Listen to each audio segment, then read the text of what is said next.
Now, leaders around the world are meeting with Liz Truss in Downing Street ahead of the state funeral of Queen Elizabeth II.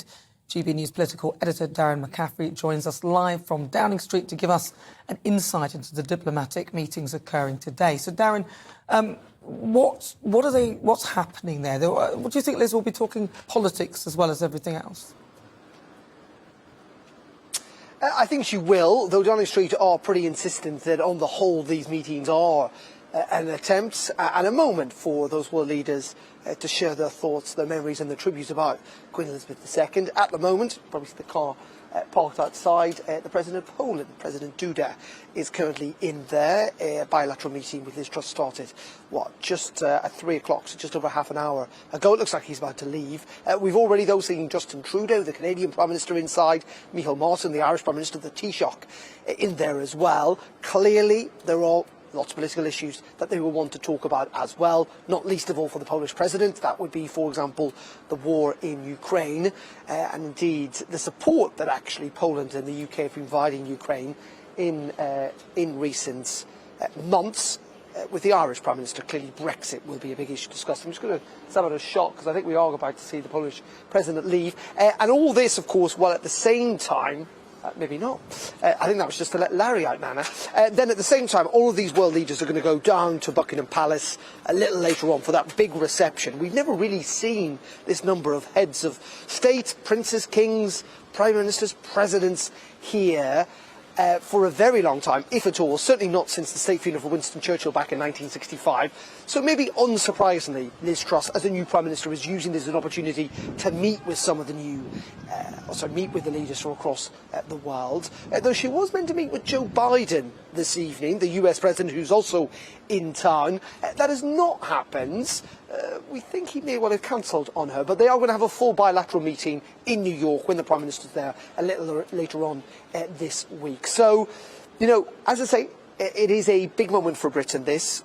There'll be 1,000 dignitaries at that funeral tomorrow, and the Prime Minister is viewing this very much as an attempt in some ways to exercise a bit of diplomatic soft power, if you like, so that she can meet with those leaders. She will also be attending that reception a little later on, and then at 8 p.m.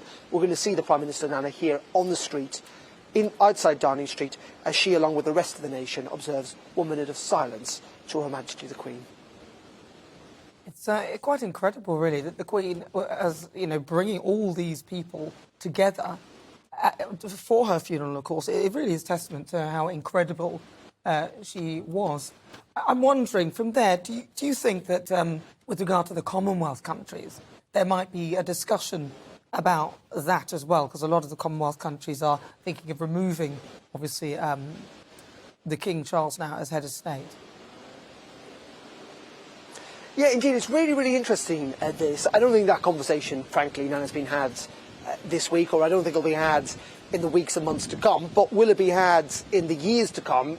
You bet it will. I mean, we heard from Jacinda Ardern, the New Zealand Prime Minister, who met with King Charles yesterday, but also met with Liz Truss as well, where she made it clear that it's not something that's on the agenda right now, removing the British monarch as their head of state, but it is something that is probably going to happen in her lifetime. Clear also that that's the case for the Prime Minister of Australia, Prime Minister Albany. He has said that he is a Republican. He wants to see a constitutional change, but it's not going to happen anytime soon. That doesn't seem to be the case, though, for Justin Trudeau, for example, in Canada. So I think it really does vary country to country. But yes, the Queen was in many ways the pivot of the Commonwealth. There had always been a discussion that when this very sad event happened, that many of the realms around the world would start to think about the constitutional position. And that will almost certainly happen, as I say, in the years to come. But you're right, a great sign of respect that so many of them are so keen to be in London tomorrow for that funeral. We've seen them signing books of condolences, those world leaders at Lancaster House. Many of them have gone to Westminster Hall to see the coffin lie in state for themselves. And it is a reminder of just what a pivotal force she was in world politics, what an immense female leader she was, but also someone who was just around for so long, for 70 years as the head of state. As David Cameron once said, not only does she know the current leaders in many countries around the world, but she also knew the fathers as well.